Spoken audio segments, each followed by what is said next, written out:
เขาไม่รู้จักวิธีทำนางงาม ทำไมเพจใหญ่ไม่โพสต์เลย ตอบไหม Nangunguna sa botohan si Atisa Manalo para sa inanunsyo ni Nawat Itsaragrisel na special dinner and talk show para sa top 10 candidates na makakakuha ng matataas na online votes sa social media kung saan pumalo na sa mahigit 1.2 million likes at patuloy pa itong tumataas ang nakuha ni Atisa Manalo sa Facebook. At sa Instagram naman ay pumalo na sa mahigit 144,000 votes na. Say ni Nawat, mabibigyan daw ng pagkakataon na ng mas maraming exposure ang mga kandidatang makakapasok sa top 10 sa special dinner and talk show na ito.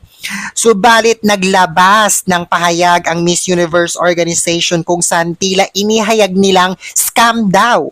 Hindi daw legit ang ginawang pa-event na ito at pa-votes ni Nawat Itsaragrisel kasamang Miss Universe Thailand.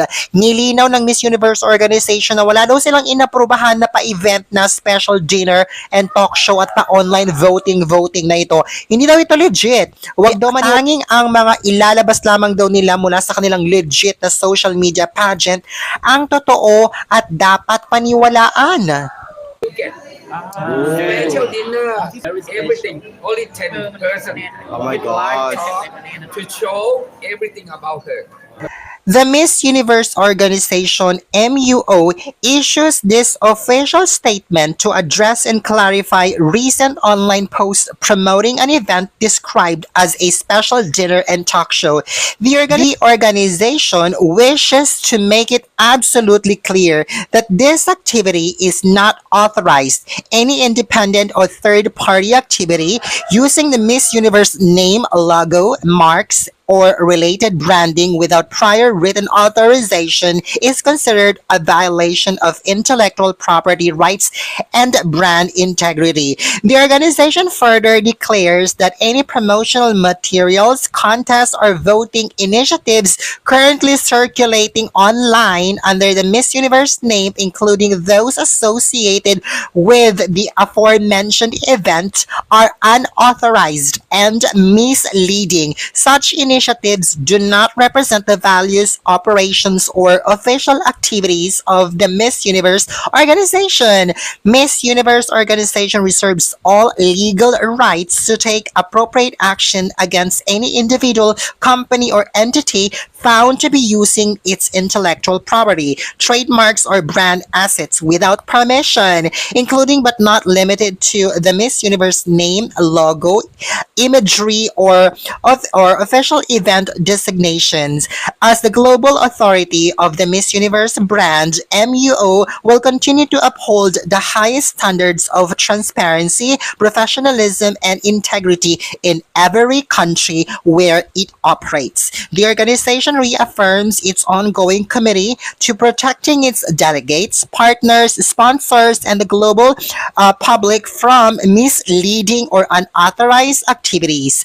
All official communication announcements and voting initiatives from the Miss Universe organization are published exclusively through verified channels such as the following. Kaugnay nito, binuweltahan ni Nawat Itsaragrisel ang pamunuan ng Miss Universe. Ay ni Nawat, hindi daw marunong magpatakbo ng pageant ang bagong namumuno ngayon sa MUO. Sa ni Nawat, kinausap daw niya ang MUO about the event na gagawin niya pero wala daw silang sagot. Hindi rin daw siya binigyan ng access sa MUO social media page. Kaya sa Miss Universe Thailand page na lamang daw niya ito ipinost ang kanyang pa-online voting at pa-event na ito. Bilang siya naman daw kasi ang executive director ng MUO. Sinubukan pa nga daw niyang kontakin ng mga namamahala sa MUO pero hindi naman daw ito mahagilap. Hindi daw marunong magpatakbo ng pageant ang bagong namumuno ngayon sa MUO. เขาไม่รู้จักวิธีทำนางงาม อากันนะ เขาสงสัยเขาไม่รู้จักวิธีทำนางงาม เขาแล้ว ถ้าเขาให้พาสเวิร์ดผมจะช่วยโพสต์ให้ แต่เขาหวงทุกอย่าง แต่เขาไม่ทำอะไรก็ปล่อยเขาไป ทุกอย่างก็ต้องถาม คือปัญหามันคือทุกอย่างต้องถามคุณลาอูหรือเปล่ามันมาถึงเมืองไทยแล้วมันเมื่อกี้ประชุมก็ไม่เจอ ไม่รู้อยู่ไหนไปเที่ยวไหนกันน่ะ ก็เพิ่งมาแผนกโซเชียลอยู่ไหนอะไม่แอคทีฟเลย Kaugnay nito, bumuwelta at naglabas na rin ng pahayag ang pamunuan ng Miss Universe Thailand kung saan sinawat ang may-ari nito. Laban sa Miss Universe organization, nagpuksaan ang MUO at MUT.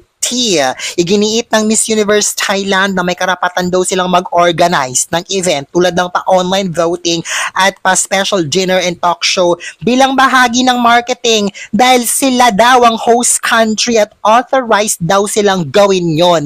May karapatan din daw silang mag-organize ng mga pa-event na may kinalaman sa Miss Universe 2025 dahil sila nga daw ang host country. Patas daw ang ginagawa nilang online voting sa pakikipagtulungan ng mga Thai sponsors. Nagdulot daw ng kalituhan ng pahayag na inilabas ng Miss Universe organization kung saan sinabi nga nilang hindi authorized at walang karapatan ng Miss Universe Thailand. Nakikipag-ugnayan na daw sila sa kanilang Thai sponsors at sa kanilang legal team, legal na hakbang sa pagtatanggal sa kanila ng karapatan ng Miss Universe organization. Ayon pa nga sa kanilang inilabas na pahayag ngayong araw. Official statement. This is from Miss Universe Thailand, the host country. In reference to the recent announcement by MUO, we would like to clarify that voting campaign on social media is part of the official marketing package authorized for the host country. As the officially licensed host organization, we hold the rights to manage and execute such promotional activities within our territory. This activity is a collaboration with our valued sponsors whose generous support has made it possible to deliver such a world-class event as everyone has witnessed. The voting process is a fair and transparent selection method designed to determine which delegates will participate in specific activities among a large number of contestants. The recent announcement by MUO has unfortunately led to public misunderstanding. Despite the fact that our actions are fully within the rights and privileges granted to us as the official host, we will forward this matter to our legal team for review regarding any potential impact on our Thai sponsors, and we will immediately pursue appropriate legal action in response if necessary. From 74th Miss Universe Thailand Host Committee. Ayan. Nanindigan ng Miss Universe Thailand at sinawat na itutuloy nila ang pa-event na special dinner and talk show for top 10 candidates with the highest online votes. Kaugnay nito, inilabas na ng Miss Universe Thailand ang top 10 candidates so far na may mataas na online votes sa social media as of today. And according to the results, pasok sa number 1 spot si Philippines at Tisa Manalo. Sinundan ni Vietnam, number 2, number 3, Indonesia, number 4, Thailand, followed by Cote d'Ivoire, Chile, Venezuela, Cambodia, Mexico, at Peru. Itutuloy daw nila ang event na ito sa ayaw at sa gusto ng Miss Universe organization dahil karapatan daw nila yon bilang host country at kasama daw ito sa kanilang pribilehiyo. Ayan, anong hanash mo, Day? Pasok si Philippines sa top 10.